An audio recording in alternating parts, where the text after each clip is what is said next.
Hello, everyone. As I always tell you in my program using a Kikuyu idiom, Ogewe bere ahina, wahinya, knowledge is beyond strength. The current demorations of Ibada in Nairobi and its environs in Ruiru and other places have forced me to rethink my 34 years of research of the informal economy in Nairobi. And I have come to the conclusion that what is taking place in Nairobi is the invisible architecture of survival versus the formalist fantasy. That is the invisible architecture of survival versus the formalist fantasy of the city, its structural exclusion, and the agency of Kenya's informal economy. It is a force between the strength, agency of the informal economy and the formalist fantasy of the city, as well as ignoring the invisible architecture of survival. And I have come to wonder, why should we destroy, cannibalize the lives of so many people whom the state depends on? Can we imagine one day without the vegetable vendors? Can we imagine one day without the clothing sellers in Gikomba? Can we imagine one day without the vehicle repairers in Grogon or Kirinyaga Road or Kaburi, or the metal workers in Amukoji? How much or to what extent do they support our city?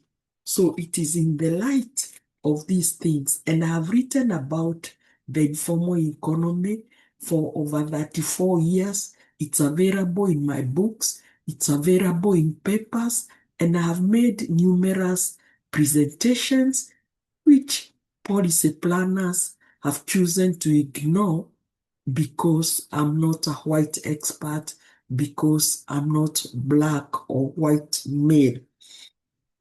And I'll start by saying that the Kenya economy is not driven solely by the shimmering glass towers of Upper Hill or the sanitized corporate boardrooms of Westlands. It's powered by the 83% of the population who exist outside the formal registry. According to the recent data from the Kenya National Bureau of Statistics, KNBS 2024, these 15 million individuals include the mama boggers, the carpenters, the curbside mechanics, and the digital creatives are the primary drivers of the domestic consumption and essential providers of service delivery. In a nation where the formal sector struggles to absorb the burgeoning youth population, the informal sector acts as the de facto employer of last resort and the primary engine of survival. However, a rigorous survey of Nairobi master plans reveals a stuttering vacuum. Virtually no permanent, dignified space is allocated to informal traders. Urban planning in Kenya remains haunted by a colonial ghost, where the ideal city is one of clear demarcations, paved sidewalks, and European-style order, as reported by Anyamba in 2006. This lack of spatial justice forces the workforce into a precarious existence on roadside reserves and empty private plots. As the city undergoes rapid modernization and expansion, the informal sector is treated not as a partner in growth, but as an aesthetic obstacle to be cleared. The prevailing neoliberal logic dictates that these citizens must fend for themselves, yet the state simultaneously criminalizes the very spaces they live in. When I studied in Cambridge and when I visited Bellagio, there were clear signs of old cities that were not cannibalized. These parts of the cities were occupied by small business people, and today they serve as tourist centers. In Geneva, there was the old Geneva city, which is a significant tourist site. But in our case, we are cannibalizing all these places and replacing them in what we are calling formalist fantasies. So I'll say that this creates, in cannibalizing our status, we are creating a cycle of displacement where the city expands outward and upward, while its foundational workers are pushed further into the margins. Do we stop and ask ourselves, who are these informal workers? And I'll argue that these workers constitute what I refer to as the trauma of the periphery. And the informal economy is their system of survival and resistance. So, in the shadow of the glimmering skyscrapers of the Silicon Valley and the world-class city like Singapore aspirations for Nairobi, there exists a vast, pulsing geography of the rejected. These are individuals who inhabit the urban periphery, not just geographically, but economically and legally.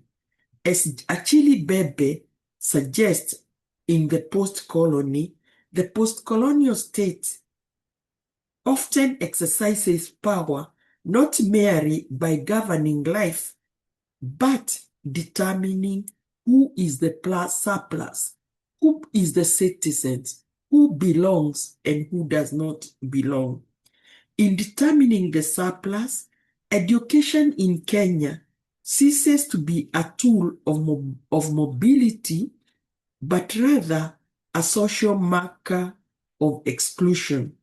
For example, 85% of form graduates from my constituency, Gatodu North, Kiambu County, Kenya, scoring grade D+ and below, are part of this rejected periphery. These individuals are pushed into the informal economy in cities since they cannot access elite jobs in government and corporate sectors, which recruit on the basis of elite and power networks and the English accents.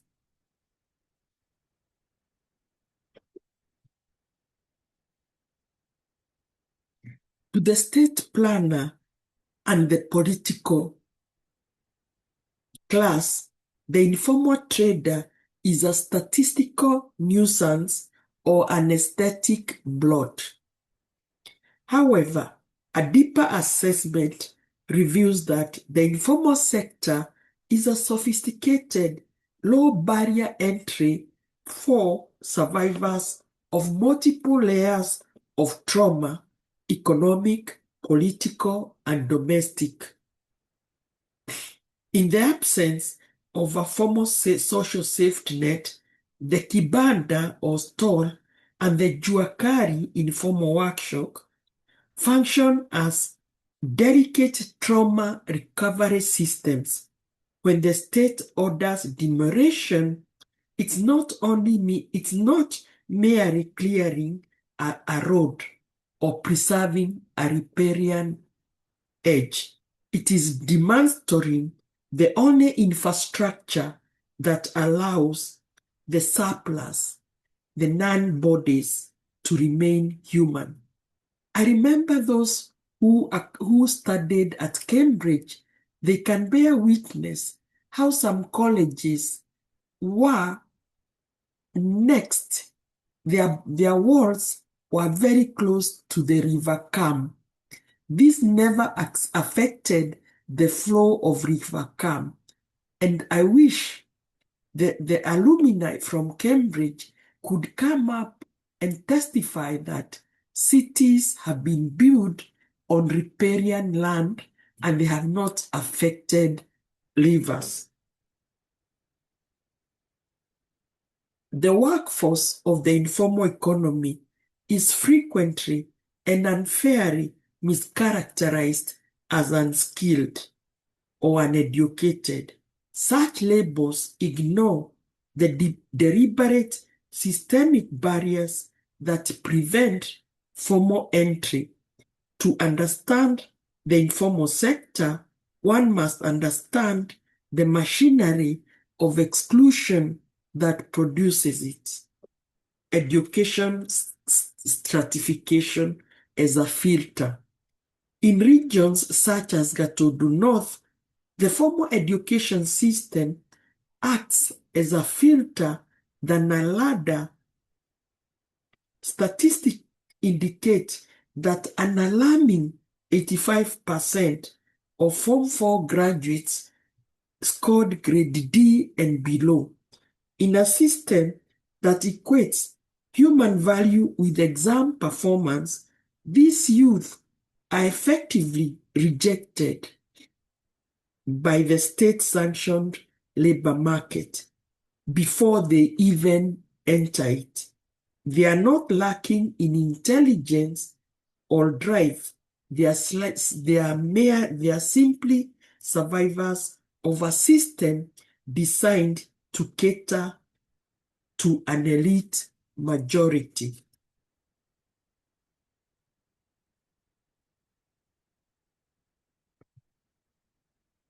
Intergeneration marginalization. Many informal workers are offsprings of parents who are similarly excluded. The formal economy in Kenya often operates on social capital, English accents, proximity to power, specific professional networks, or innovation credentials.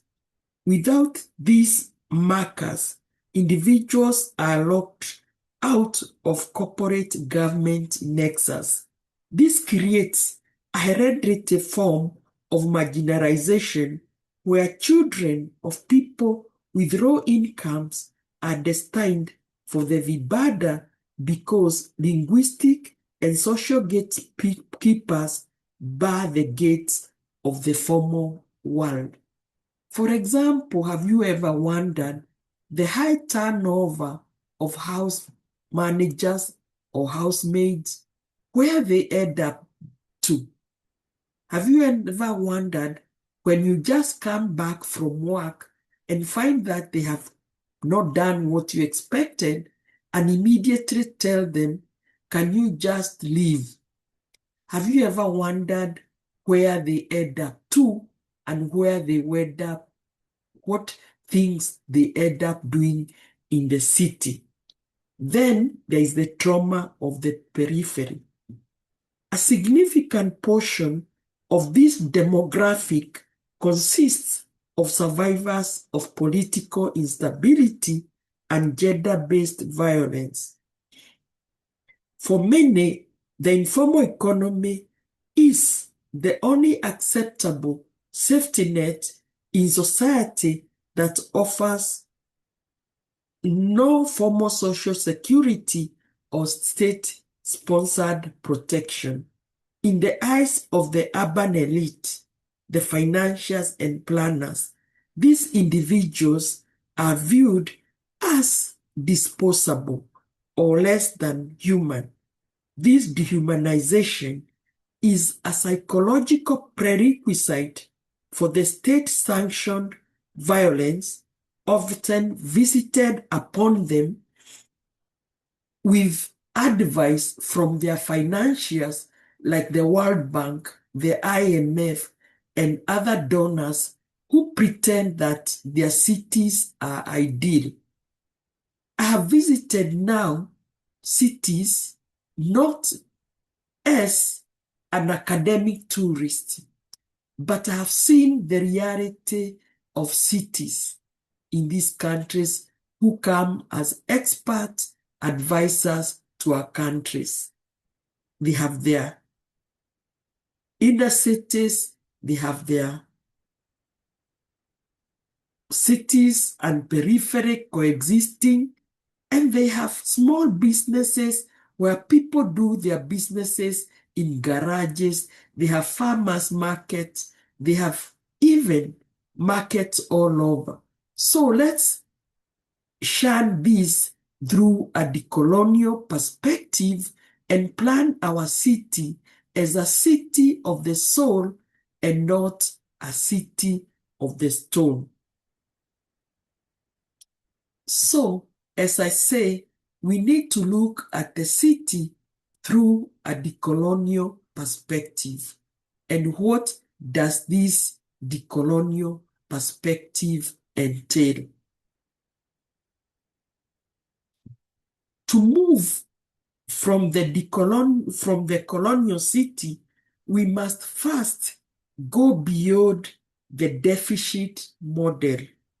Traditional urban planning and economic development literature has historically treated the informal sector as a deficit, a temporary aberration, or a symptom of failed industrialization. But in my works, I have called for a shift towards fueling the economy through an agency model. This model recognizes the informal economy as a sophisticated indigenous response to structural exclusion which began during the colonial time.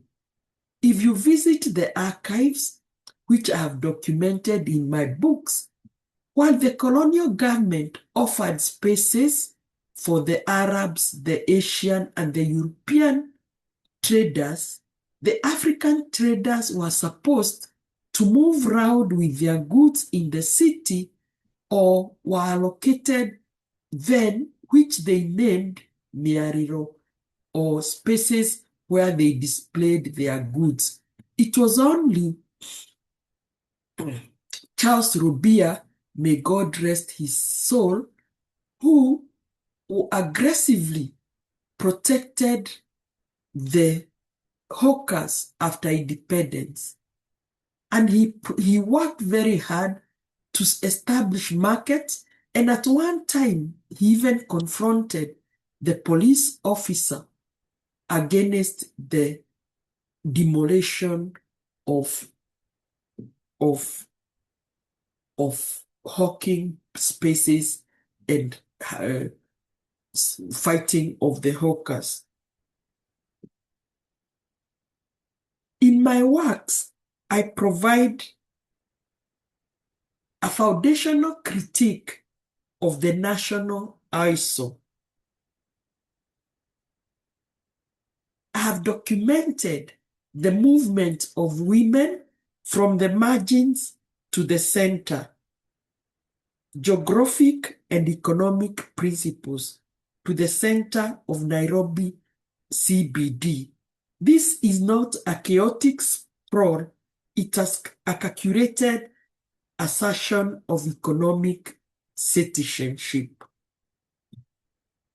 And I would argue that if we asked these traders to construct their own market spaces, they would do so through their organized ecosystem of governance, through their pooling of resources. I'm sure they would come with markets or buildings where they can trade, but we don't allow them because we have put them in spaces which have no titles. I have argued that their organization is governed by a logic of mobility and collective action, unlike Western markets defined by fixed storefronts and rigid contacts. The African market is fluid, relying on social networks to manage inventory, credit, and communities. And their pooling of resources is their source of hope. They are not merely poor people banks living on a $1 a day. Surely, who can live on $1 a day? They are essential institutions that provide market intelligence and all that.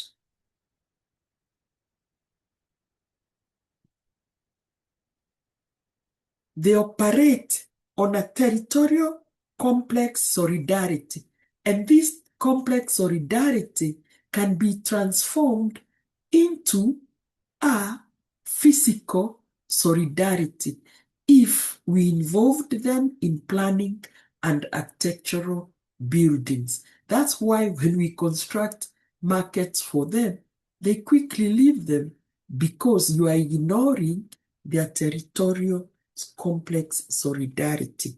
And Abu Malik, in his work of 204, argues that we should treat people as infrastructure.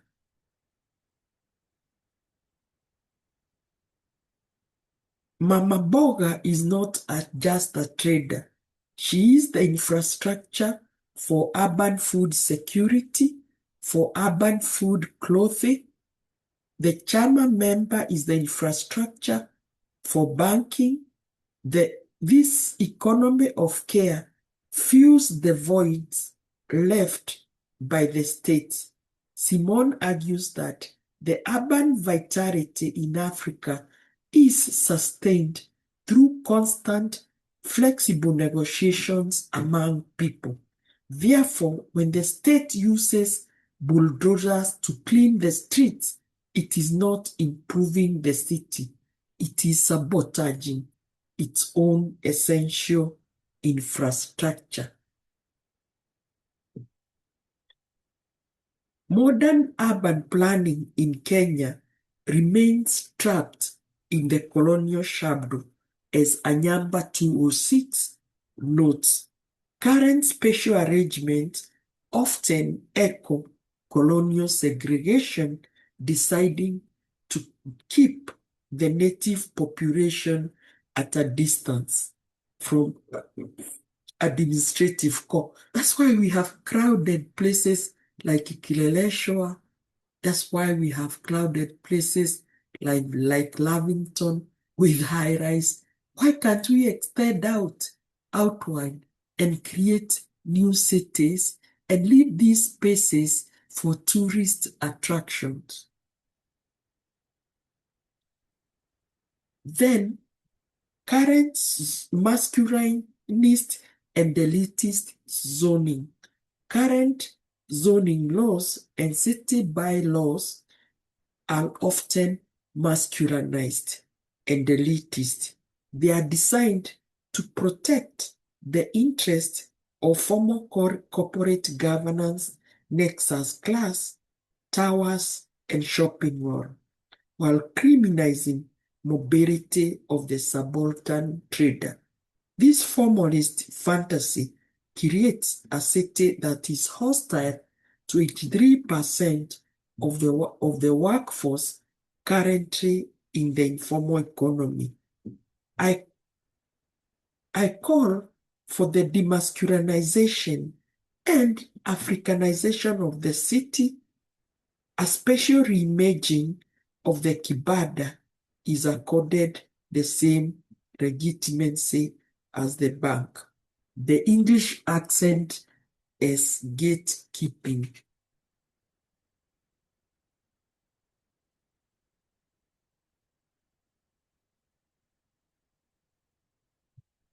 Literature identifies symbolic violence in the way economic citizenship is defined.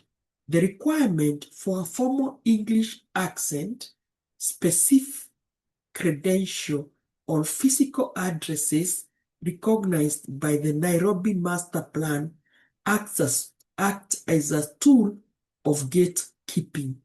When the formal system rejects 85% of Form 4 graduates, they turn to the Bada stores not because of lack of skill, but as an act of institution of hope. Synthesis: the self-cannibalizing city. The convergence of this academic perspective leads to a sobering conclusion. The current neoliberal logic of urban development is self-cannibalizing. By destroying the informal economy to create an aesthetic of order, the state destroys domestic consumption, the very foundation of the local economy, social stability, the trauma recovery systems that prevent urban unrest, future growth, the entrepreneurial nurseries where the next generation of artisans and traders learn their craft. The city of the future must therefore be an integrated urbanism. This requires a policy shift that recognizes Mama Mboga as equal in value to the financial capital. Legal and spatial permanence must be granted to the informal sector, acknowledging that without this infrastructure of hope, the city cannot stand. And as I said, we need Utu in planning our cities. We need to make cities of the soul and not cities of the soul, not cities of stone. I repeat again, we need to make cities of soul, not cities of stone. Let's plan for ourselves. As I have told you, I visited cities now, not as an academic tourist, but seeing how they are. Let's craft our cities with Utu. Let's plan for everybody. Let's not destroy. Let's keep Utu in our planning. Thank you.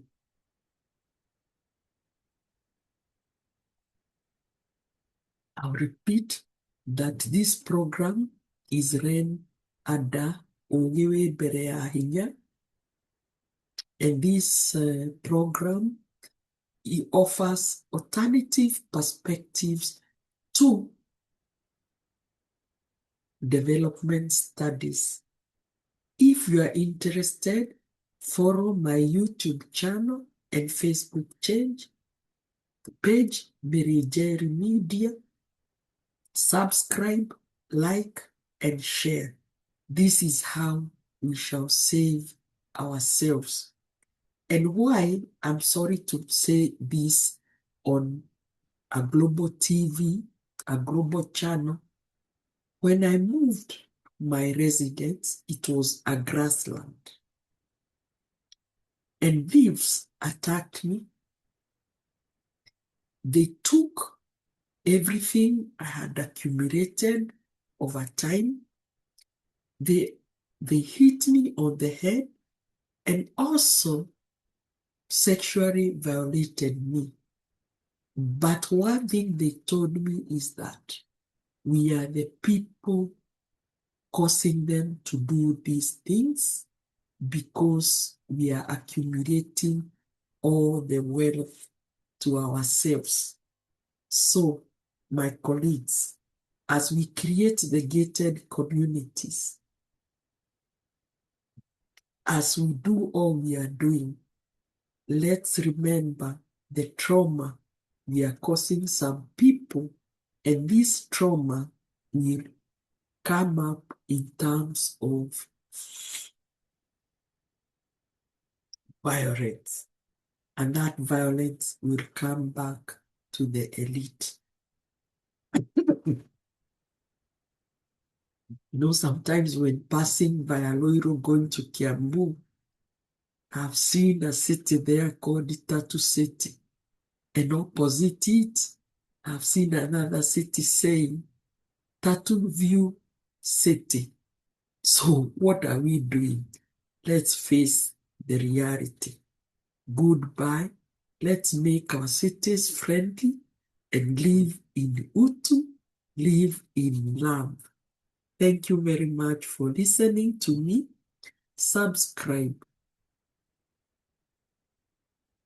like, and share. This is me leaving you in peace, love, and unity.